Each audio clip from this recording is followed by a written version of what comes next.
अस्सलाम वालेकुम नाजरीन, आप देख रहे हैं राब्ता टीवी और मैं हूं आपका मेज़बान मंजूर शेख साहब हमारे साथ हैं। मंजूर साहब, क्या हाल है? खैरियत से हैं? Thank you so much. बड़ी आप हवाओं में बैठे हैं, जाम शुरू की बहरान यूनिवर्सिटी में बैठे हैं। तो मेहरान यूनिवर्सिटी वालों का शुक्रिया, हमें थोड़ी देर प्रोग्राम रिकॉर्ड करने की इजाज़त दी है उन्होंने। हाँ, ये बात भी है।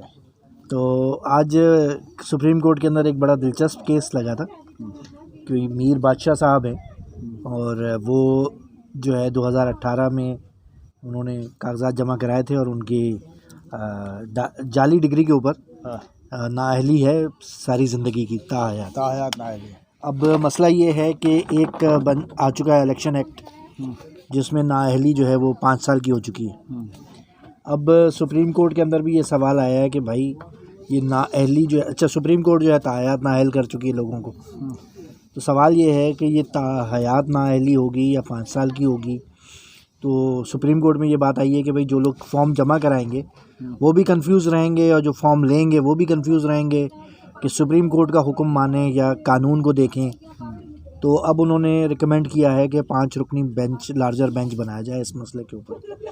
क्या इत्तलात हैं आपके पास और क्या? मेरा ख्याल ये है कि ये बात जो है ना वो नवाज शरीफ और यूसुफ रज़ा गिलानी वाले मामले पे आके रुकेगी, है ना। मुझे असल में रईसानी जो चीफ मिनिस्टर होते थे ना पुराने, हाँ, वो तो कहते हैं डिग्री डिग्री है डिग्री डिग्री है तो सच्ची और झूठी की क्या बात है। सही बात है। तो मेरे ख्याल में कि इसमें यह है कि आज कोर्ट की जो मैं रिपोर्टिंग पढ़ रहा था उसमें यह है कि ये इलेक्शन को पे असरअंदाज नहीं होगी, इसलिए कि इलेक्शन एक्ट में जब आ गया कि ये नाअहली 5 साल की है तो पेपर जमा कराने वाली बात जो है वो तो उसमें कोई इबाब नहीं है।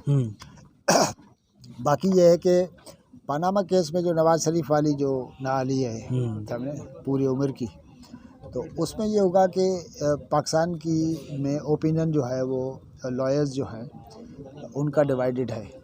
उनका ये कहना, एक का ये कहना है कि भाई वो इलेक्शन एक्ट में आ गया बस बात मामले का। उन्होंने कहा कि भाई सुप्रीम कोर्ट का फैसला है, सुप्रीम कोर्ट को नाअहली के पीरियड को डिफ़ाइन करना पड़ेगा। मेरे ख्याल में ये केस जो लगा है तो ये केस ज़ाहिर है उन्होंने इसलिए लगाया होगा पिटिशनर ने कि वो इलेक्शन लड़ सके। हाँ, क्योंकि 5 साल उसके पूरे हो गए। वो तो केस पता नहीं कब से कर रहा है वो तो ठीक है, लेकिन जाहिर है कि अब चूँकि इलेक्शन करीब आया है तो वैसे भी लॉजिकली ये है, अब उसमें ये डिफ़ाइन हो जाएगा, एक तय हो जाएगी मुद्दत के जी एक्ट में जो 5 साल है वो अगर सुप्रीम कोर्ट कहती है कि भाई एक में 5 साल है, 6 साल 8 साल जितने भी आपको करने हैं तो 5 साल की होगी तो एक्ट का मामला सीधा हो जाएगा। सुप्रीम कोर्ट का जो फैसला है वो भी उसके मुताबिक में हो जाएगा। लेकिन तो मेरे ख्याल में ये फैसला होना ज़रूरी है। लेकिन हमने ये जो सुप्रीम कोर्ट की तारीख है काजी फैज़ ईसा से पहले की, उसमें सुप्रीम कोर्ट ने कभी अपने आप को झुकाया नहीं है। सुप्रीम कोर्ट ने कहा कि भाई जो हमारा फ़ैसला वही फ़ैसला है। अभी आप क्या देखते हैं कि सुप्रीम कोर्ट जो है अपने फ़ैसले को रिवर्ट करेगी, पीछे लेके जाएगी, या वो कहेगी नहीं ठीक है जो पार्लियामेंट ने बना दिया? देखिए, फैसले को रिवर्ट करने की बात नहीं है। मिसाल के तौर पे इस्टेब्लिशमेंट जो है उससे जो पहले वाली इस्टेब्लिशमेंट थी वो तो नवाज शरीफ की बड़ी दुश्मन थी। बिल्कुल थी। लेकिन आज की इस्टेब्लिशमेंट जो है वो नवाज शरीफ की दुश्मन नहीं है, दोस्त भी नहीं है तो भला दुश्मन भी नहीं है। वो नवाज शरीफ के मुखालिफ तो कहते हैं कि भाई वो उसकी दोस्त है, उसको लेके आए हैं, वो और बात है। लेकिन इस तरह सुप्रीम कोर्ट भी ज़ाहिर है कि वो वाली बंदयाल वाली उससे पहले वाली सुप्रीम कोर्ट जो थी वो डिफरेंट थी और वो फैसला भी तो उनका ही था ना। जब आपकी सोसाइटी में बड़े पैमाने पे ये परसेप्शन हो और लॉयर्स भी कहें कि यार ये तो बिल्कुल नाइंसाफ़ी वाली बात है कि आपने जो है एक बंदे को अपने बेटे से पैसे लिए नहीं तब तो आपने उसको हटा दिया और हमेशा के लिए जो है वो नाअहल करार दे दिया। तो जो अगर कोई माजी में कोई गलतकारी हुई है, अगर ये सुप्रीम कोर्ट समझती है कि माजी की गलतकारियों जिन गलत कुछ को तो हम लोग नहीं कर सकते, चले गए लोग, चले गए, मर गए, और बहुत सारी चीज़ें जब माजी में चली जाती हैं तो आप फैसला तो कर दें लेकिन दायरे कि उसका प्रैक्टिकल इम्प्लीकेशन नहीं होता, तो हिस्ट्री में हो जाता है। तो अभी अगर सुप्रीम कोर्ट का पुराना जो गंद है वो काजी साहब अगर साफ़ कर रहे हैं जितना कर सके तो मेरे ख्याल में कि इंसाफ का तकाजा है। मिसाल के तौर पे कोई बंदा है वो उसने गलत केस में उसको सज़ा मिली उसका नुकसान हुआ सारी ज़िंदगी और उसके इतने साल ज़िंदगी के निकल गए। सियासत है वो दूर रहे ना, क्योंकि ये क्या इसका इम्पेक्ट नहीं, क्या इसका नुकसान नहीं लेकिन है। जो लोग ताहयात नाअहली के हिमायत करते हैं, हाँ, वो ये कहते हैं कि भाई जो मिसालें यूरोप और अमेरिका की देते हैं, वो कहते हैं कि भाई एक जो आपका लीडर होना चाहिए वो इस लेवल का होना चाहिए कि जिसके ऊपर कोई एलिगेशंस ना हो, कोई सज़ा याफ्ता ना हो। वो एक, अब मिसाल के तौर पे एक बंदा कत्ल करता है, हाँ, 14 साल केस वो सज़ा भुगतता है, 5 साल नाअहल रहता है, उसके बाद अब वो फिर पार्लियामेंट का मेंबर बन सकता भाई है। आपको सज़ा मिल गई ना। देखिए मसला ये है कि क्या एक जो बंदा है कोई ऐसा क्राइम करता है तो आप क्या सोसाइटी से मुराद के हर किस्म की चीज़ से क्या सारी ज़िंदगी के लिए उसको निकाल देंगे क्या? ये तो बिल्कुल इस तरह हुआ ना, बाजी में ये होगा किसने क्राइम किया, किसी की बादशाह की नहीं मानी तो उसको काले पानी की सज़ा दो, कि ऐसी जगह पे भेज दो जहाँ पे वो सारी ज़िंदगी वहाँ से निकले नहीं। काले पानी की सज़ा का मतलब है कि वो एड़िया रगड़ रगड़ के वहाँ पे मर जाए, ठीक है, बाहर ना निकल सके। तो इंसाफ का तकादा ये नहीं है। इंसाफ ये है कि आप ये में कम सज़ा मिली, लेकिन जब सज़ा मिल गई आपको एक उसकी, मतलब अल्लाह जो है मरने के बाद आपको क्या करेगा? अगर आप के गुनाह ज़्यादा हुए इस्लामिक पॉइंट ऑफ व्यू से तो वो जाएगा कहाँ पे? जहन्नुम में। और अल्लाह ने कहीं कहा है क्या कि वो हमेशा जो है जहन्नुम में ही रहेगा? अपने गुनाहों की सज़ा जब ख़त्म होगी तो वो जहन्नुम से निकलेगा ना। चले बहरहाल दुनिया में वापस आ जाएं। आखिरत की बातें तो उलमाए कराम के ऊपर रहने दें, पता चले आपके और मेरे ऊपर फतवा लग जाए। फतवा की, इसमें तो फतवा की बात चले अभी देखिए, इसमें एक जो मसला है वो अपनी जगह पे कि यार ये ताहयात नाअहली होनी चाहिए या वो होनी चाहिए। और अब इसमें ये देखना होगा कि ये 5 रुकनी बेंच कौन सा बनेगा, उसके ऊपर भी बहुत डिपेंड करता है। वो तो बेंच बनाने के लिए तो आपको पता है ना 3 रुकनी कमेटी है। लेकिन इस दफ़ा अभी भी वैसे बेंच जो हैं वो चीफ जस्टिस के हम ख्याल लोगों के ही बन रहे हैं। आप शौकत सिद्दीकी का बेंच देख लें, आप भुट्टो रेफरेंस केस में देख लें कि काजी साहब ने अपने आप को जो मिलिट्री कोर्ट्स में ट्रायल वाला जो मामला है उस बेंच में काजी साहब ने अपने आप को शामिल नहीं किया, इसलिए कि उनका ख्याल जो है वो ऑलरेडी इस्टेब्लिश्ड है जी। जब उनका ख्याल इस्टेब्लिश्ड है तो इसका मतलब है कि आपको एक जज जो है और दूसरे जज जो है जो उनके मुतासिर हैं उससे मुतासिर हैं, उनका ख्याल आपके सामने है। तो जाहिर है कि आप ऐसा वो बनाएंगे बेंच जिसमें या तो जजेस का जो already considered opinion already established नहीं है, ठीक है। तो इसमें भी जाहिर है कि आपको अगर ये पता है कि फ़ला जजेस फ़ला केसेस में उस वक्त जो है इस सज़ा के हक़ में थे, ठीक है, तो आपको दोबारा उनके ऊपर तो नहीं बिठाएंगे ना। सही, ठीक है।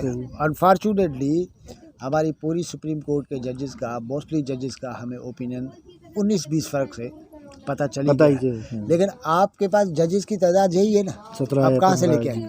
ठीक है, तो मतलब आप इतना मार्जिन जो है ना हमारी सोसाइटी में आप छोड़ सकते हैं। मतलब आपकी क्या मतलब सुप्रीम कोर्ट जो है वो कोई अमेरिका की या बरतानिया की सुप्रीम कोर्ट है क्या? पाकिस्तान की सुप्रीम कोर्ट है भाई। सही है। समझे? आप क्या चाहते हैं कि वही तो कह रहे हो ना, फिर डेटा की बात आ जाती है। तो मैं हमेशा कहता हूँ आप जब बात करते हैं और इंसाफ को जो है वो ले जाते हैं अमेरिका और यूरोप, काम आप करते हैं पाकिस्तानी।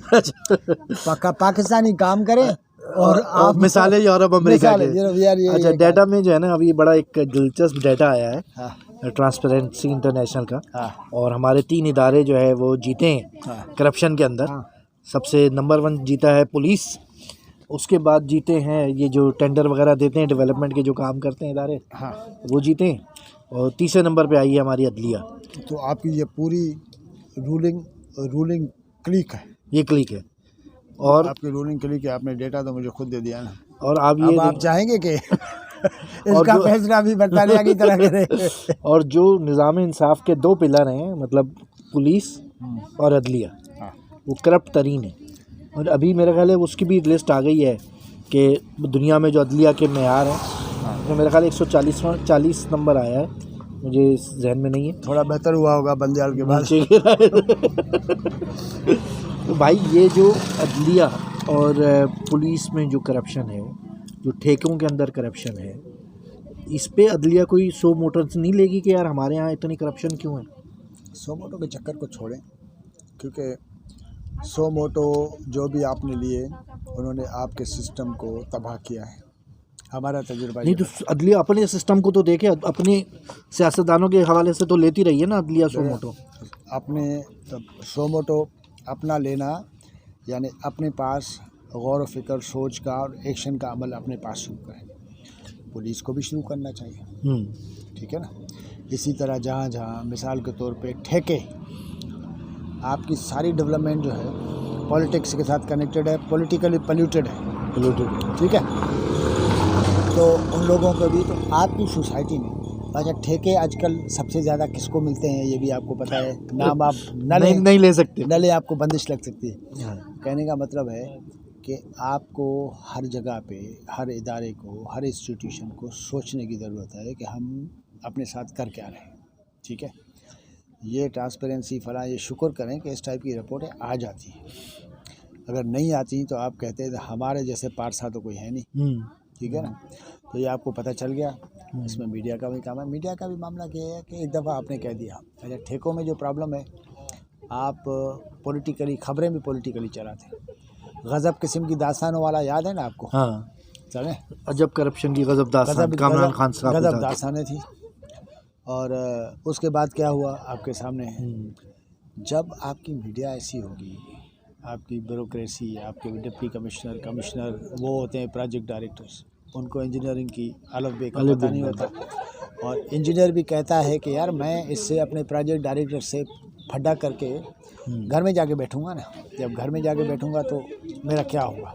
देखिए प्रैक्टिकलिटी की बिल्कुल बात सही है। और ज़ाहिर है कि फ्रस्ट्रेशन, एलिनेशन बहुत सारे कम होते हैं जो कहते हैं मैं ये काम नहीं करूंगा, सवाल ही नहीं पैदा होता, घर बैठा रहूँ। हाँ, लेकिन वो हज़ारों में एक दो ही एक आधी हो गए ना भाई। लेकिन उसके अलावा सर इस वक्त जो सेशन कोर्ट के अंदर जो हालात होते हैं, सिविल कोर्ट के अंदर, डिस्ट्रिक्ट कोर्ट्स के अंदर, वहाँ आप जाएं तो सही, लोग बेचारे रुल रहे हैं, जज को आप छोड़ें, हाँ, वकील के चुंगल से तो बचाएं, वकील के चुंगल से बचाएं। मैंने, हमारे एक दोस्त हैं वकील, मैंने उनसे पूछा कि यार ये निचले दर्जे की अदालतें हैं, इसमें कितने फ़ीसद जो है ना वो करप्शन होगी या कितने, तो वो कहने लगा यार 70% के करीब। और फिर उसके बाद जो उन्होंने जुमला बोला वो बड़ा ज़बरदस्त सा, कहने लगा कि भाई ये 70% मैं इसलिए कह रहा हूँ कि यार मैं खुद वकील हूँ, लेकिन आप समझ लो कि इससे ज़्यादा ही है। अब आप मुझे ये बताएं कि वो जो मुहावरा है कि भाई वकील करने से बेहतर है जज कर लो, तो आप जज करने के लिए ज़्यादा पैसे चाहिए, जज करने के लिए पैसे चाहिए ना, वो सही है, लेकिन वो इसका मतलब है कि जज या अदलिया या जो भी आप नाम दें, तो वो करप्शन के अंदर इतने घुस गए हैं। इमरान खान ने अपनी जगह पे जिस बंदे को चेयरमैन बनाया वो कौन है? वो अपने वकील है। वकील हैं। क्यों बनाया तो पता है ना। तो ये आप समझ सकते बिल्कुल सही है, बिल्कुल सही, लेकिन ये कब इसके ऊपर कोई सोचेगा, कोई सोच भी क्या चीफ जस्टिस इतनी निचली अदलिया को या हाई कोर्ट के जजेस कोई इसके ऊपर कोई प्रेस रिलीज देंगे, कुछ कहेंगे कि नहीं यार ये ट्रांसपेरेंसी इंटरनेशनल की रिपोर्ट गलत है। आप आज ये तहिया कर लें कि हमें अब सुधरना है, तो मैं आपको बताऊं कि 50 साल लग जाएंगे किसी ऐसे कंफर्टेबल जगह पे पहुंचने के लिए जहां पे आप कहेंगे हाँ यार सूरत हाल बेहतर है। 2, 3, 4, 5 साल तो आपको लगेंगे, लोगों को यकीन आए कि बाकी मुल्क में तब्दीली हो रही है, ठीक है। तो टाइम लगता है, लेकिन मसला है कि अभी तक हमने अपने माजी से सबक तो सीखे नहीं है ना। जब सबक नहीं सीखे, अभी हमने वो स्टार्ट किया नहीं है। वो कहते हैं नहीं कब शुरू होगी, भाई शुरू तो तब होगी जब आप शुरू करेंगे ना। शुरू करेंगे, और शुरू करने के लिए आपका एडमिट करना, एतराफ़ करना, मानना बुनियादी पहला शर्त है कि यार देखो बहुत हो गया, खुदा का वास्ता है, ठीक है। वरना सोसाइटियाँ सदियों की सदियाँ सोसाइटी ऐसी चलती हैं। यूरोप में आप देखें, वहाँ का मुआशरा आज की पोजीशन पे पहुँचने से पहले सदियाँ धक्के खाए लोगों ने। उनकी कमिटमेंट होती है। कुछ लोग कहते हैं कि हमारे नस्ल जो है ना मर जाएं, गुजर जाएं, लेकिन हम सही राह नहीं छोड़ेंगे। दुनिया में तब्दीली ऐसे आती है। बहरहाल अब ये बात आपकी बिल्कुल दुरुस्त है, इससे मैं 100% इत्तेफाक करता हूँ। नाज़रीन, अभी थोड़े दिन पहले, हफ्ता भी नहीं हुआ, कराची में आयशा मंजिल के ऊपर अर्ची शॉपिंग सेंटर में आग लगी, नीचे सारी दुकानें, फर्स्ट फ्लोर की सारी दुकानें तबाह हो गई, ऊपर घर जल गए, फ्लैट्स जल गए, लोगों की अमलाक ज़ाया हो गई। और मैं इस नतीजे पे पहुंचा, मैंने वहाँ पे विज़िट भी किया, हमने इस पे वीडियो भी रिलीज़ की राब्ता टीवी पे, कि असल वहाँ पे भी मसला करप्शन का ही होगा। क्योंकि जब फायर फाइटिंग वाला इदारा आता होगा या बिल्डिंग कंट्रोल वाला इदारा आता होगा तो दुकानदार उसको कुछ दे दिला के खुश करके वापस भेज देते होंगे। ना उन्होंने फ़ायर की फ़िक्र की, ना दुकानदारों ने की, और वो सारा लोगों का करोड़ों रुपए का माल भी जल गया, कुछ लोग भी उसमें जो है जहाँ भाग हो गए। तो असल मसला ये है कि हर इदारा अपने अंदर ये सोचे कि भाई ये जो हमने मुल्क को तबाह कर दिया है, ये सड़कों से लेके और बिल्डिंग्स तक जो टेंडर जाते हैं उसके अंदर जो करप्शन है, अदलिया के अंदर, पुलिस के अंदर, तो ये जब तक हम सब मिल के नहीं सोचेंगे, अदारों के सरबराह नहीं सोचेंगे, वापसी का सफ़र शुरू नहीं हो सकेगा। उसके साथ ही इजाज़त दीजिए, अल्लाह हाफ़िज़।